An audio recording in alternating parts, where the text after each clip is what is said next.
Hey guys, Alex with Rapid Fire Rundown.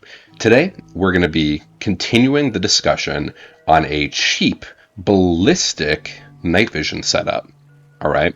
So if you saw my prior videos on the high cut ACH, which is what this helmet is right here, but on the high cut ACH and why I recommend it, as well as a introduction to a lot of the night vision videos I first created when I created this channel, you'll see that I really recommend moving to a ballistic helmet. You'll see that I really recommend a couple of the accessories on here, and a couple of the life lessons that I've learned. Um, Getting into night vision, getting into guns, there is so many life lessons you learn by just buying shit and seeing that it doesn't work and then returning it or moving on to the next thing. And we waste so much money going through our handgun selection, our optic selection, and our helmet selection, our night vision selection. And the reason I'm here is just to really try and push you down the correct path so you don't need to waste all that money.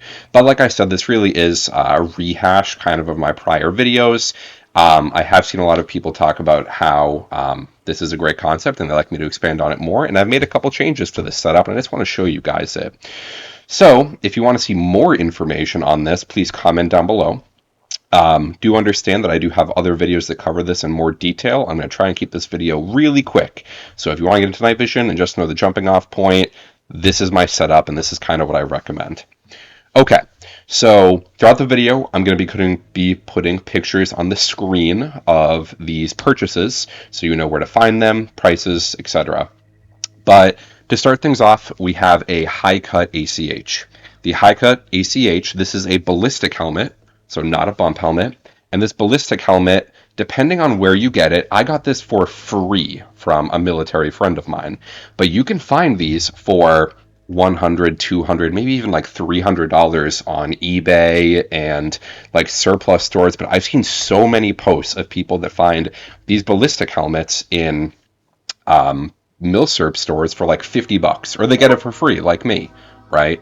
So if you're able to get an ACH helmet, what you do is in order to be able to mount this rail system right here, which will of course allow attachments and like your headset to be attached to your headset, you do need to get this thing what it's called high cut, right?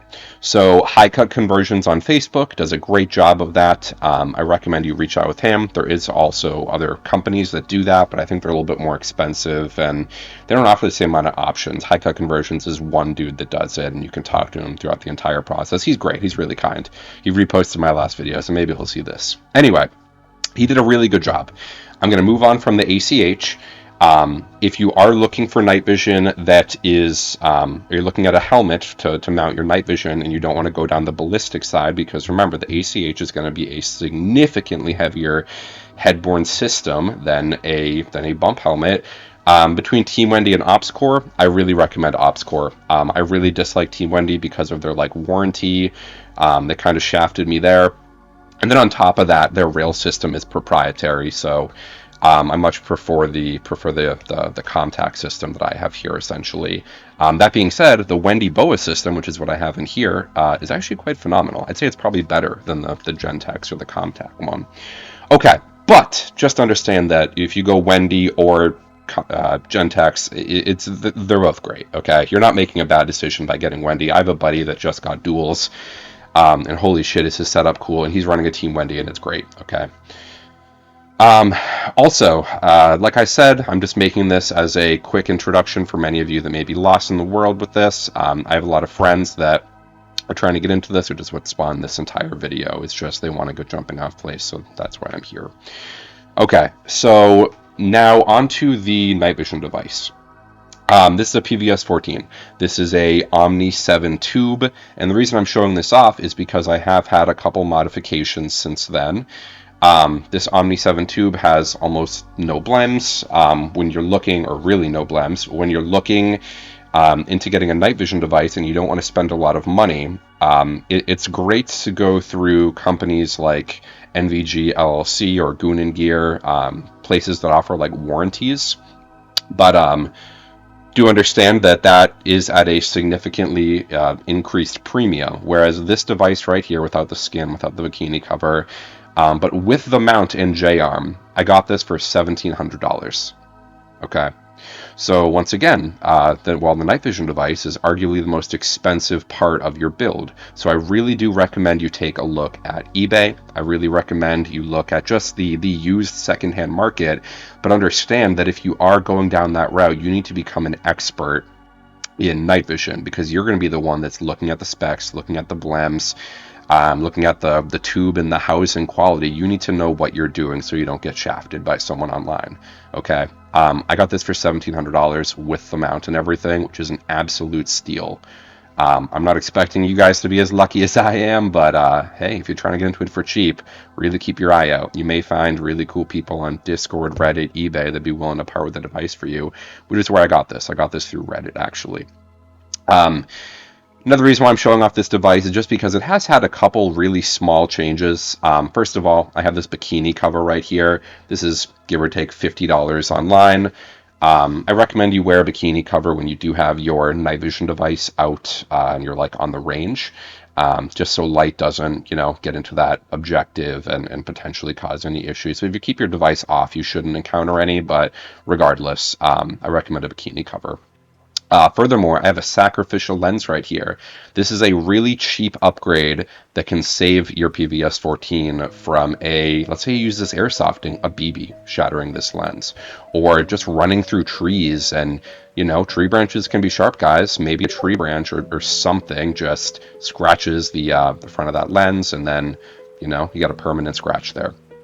On the other side, you'll see this little purple filter. This is called a low light innovation filter. I may make lens. I may make an entire video on this, but I just want to give it a really quick note. What this does is it turns your green phosphor tube to a kind of in-between. It's supposed to emulate white phosphor. In reality, it's more of like a lighter shade of green. Now the downside of this is it makes everything a little bit darker. So I actually went I went walking the other day with this low light filter, and there was no moon out and we had no IR illumination. We're just walking through a pitch black woods covered in trees. And while I could see very well, much better than the naked eye, it was kind of dark. So I actually ended up taking this cover off. It just unscrews, but regardless, it's actually a really nice little attachment, a nice little pickup that I recommend you pick up if green is upsetting to your eyes at all, or if you just want to see what a recreated white phosphor tube kind of looks like. Now, one other note, I don't actually have this in, but I do have a adjustable iris coming in that will adjust, or that will allow you to adjust that iris, which can, it's really hard to describe, but it can make it so things near and far are in focus because you're restricting the amount of light coming into the tube. And I will have a video on that when I do have that.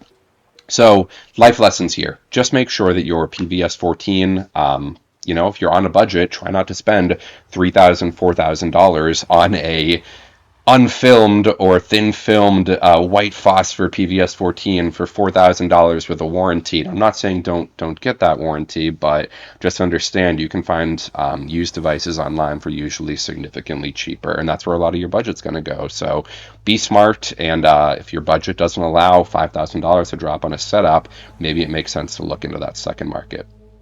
Okay, so moving to the top of the helmet, I'm just going to go from, front to back. I just have a little IR flag here. This is going to reflect under IR when my buddies are looking at me. I haven't done any live fire exercises, but, being able to identify your friends downrange is probably pretty good. I'm not in the military, so I don't have like a call sign or anything anywhere on this helmet. This is mostly just because I think it looks cool and it's a good identifier for my friends. Furthermore, one of the changes I made from last time, which I think we should probably start with here, is you may be aware of the TNVC Mohawk. This is a TNVC Mohawk clone. All right.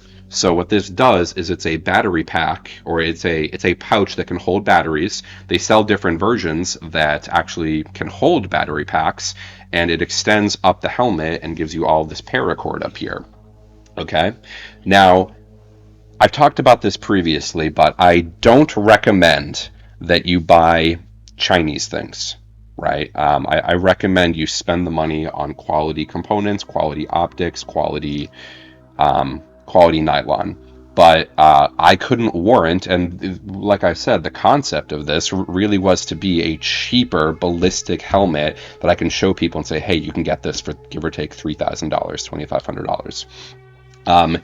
This piece of nylon, instead of it being $70 or $80 by TNVC, this little patch or pouch, I think this came to about $10 or $15. I'll put it on the screen, and this has been absolutely phenomenal. I mean, guys, it's Velcro and some nylon.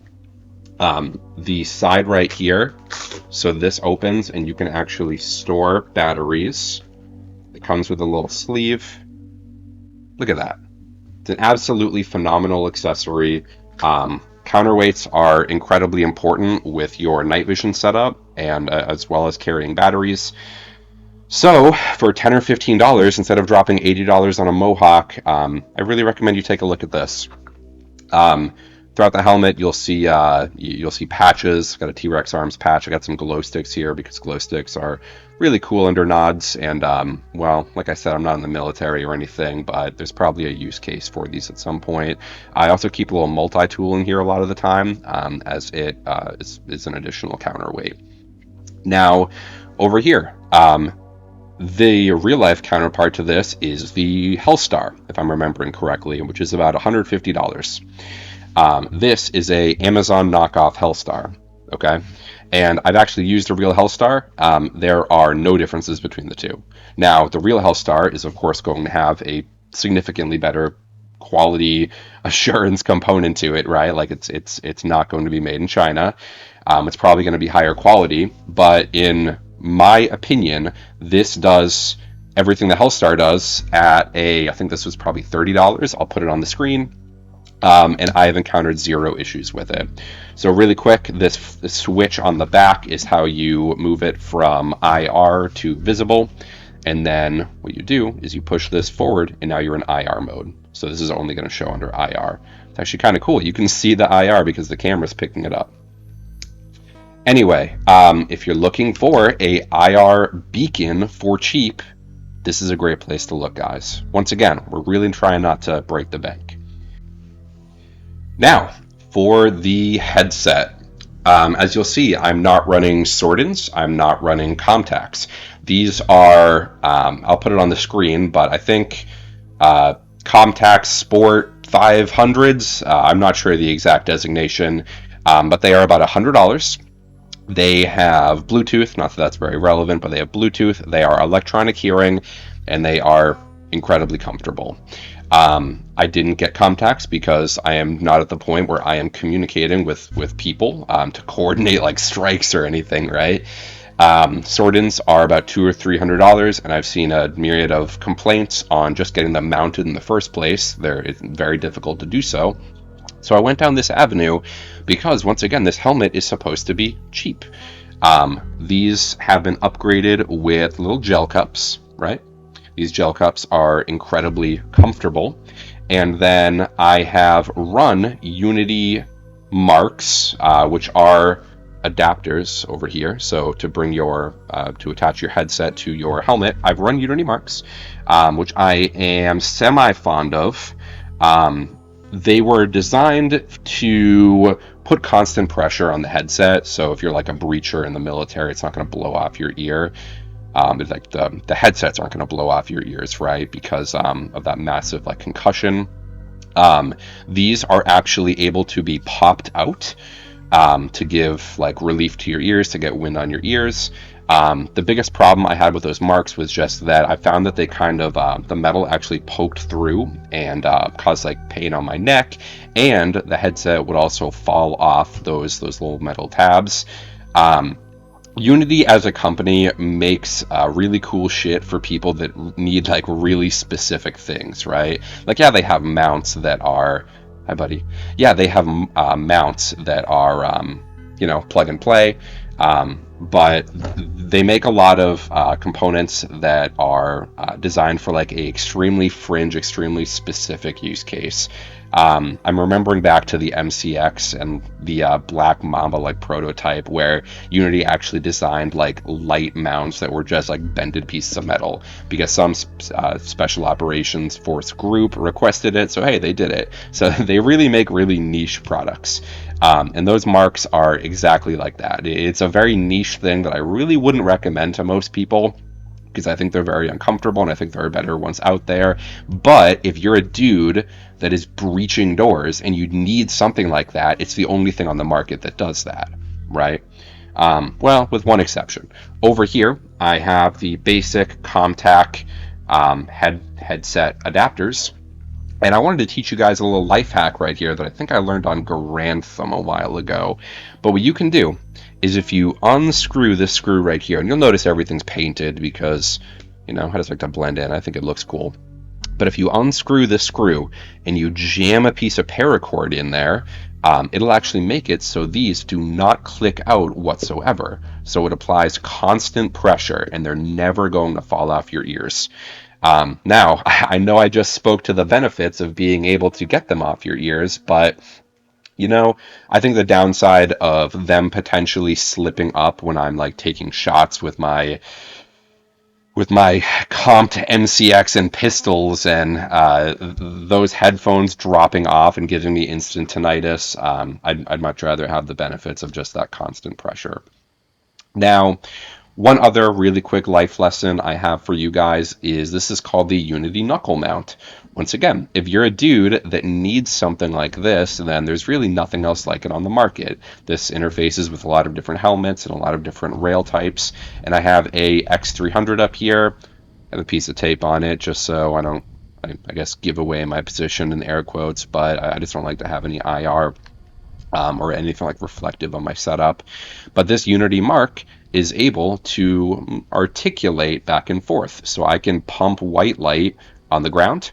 I can spill it to the ceiling if I want to, in front of me, below me, and you can mount a Princeton Tech or a myriad of other like task lights over here. And another great life lesson I learned is that, first of all, this is really loose when you first mount it. You'll just find that, like, moving, it will, like, if you're walking, it'll just, like, shift down because it's so loose. What you do is and you know what? I'm going to take it off. We'll see if we can get it back on after. So it's just a little tab here that interfaces back into play. I jammed a little bit of tape right there and some paracord as essentially like a post to make it so it can't move past that point. And now with that little bit of tape causing a little bit of extra friction, that snaps back on, but now it's incredibly stiff. So it's never going to go anywhere without me telling it to do so. Okay. So this entire helmet setup, guys, really comes to under $2,500. So for under $2,500, you are getting a Mohawk, you are getting a IR beacon, you're getting the PVS-14 with a mount. X300 I actually didn't account in there, but X300 with a knuckle, you're getting a comms-capable headset, technically, to my knowledge, but regardless, it's a Bluetooth headset with electronic hearing with gel ear cups that is incredibly comfortable. So if you are really lost in the world of night vision and where to start, this might be a great place for it. Right?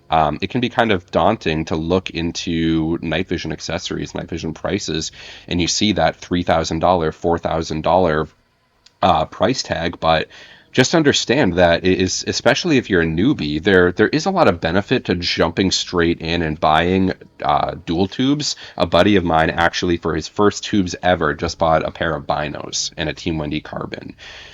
There's a lot of benefit to doing that, right? He has a phenomenal setup, but if you're new to nods and you just don't want to spend a lot of money and you just want to learn, right? You want to learn on something, you're not doing this professionally, it can make a lot of sense to go to Amazon and cut up an old ACH and buy like Amazon nylon and buy really old mounts like this Rhino 2 NJ arm that absolutely is worse than a G24 mount, but still, it's cheap, okay?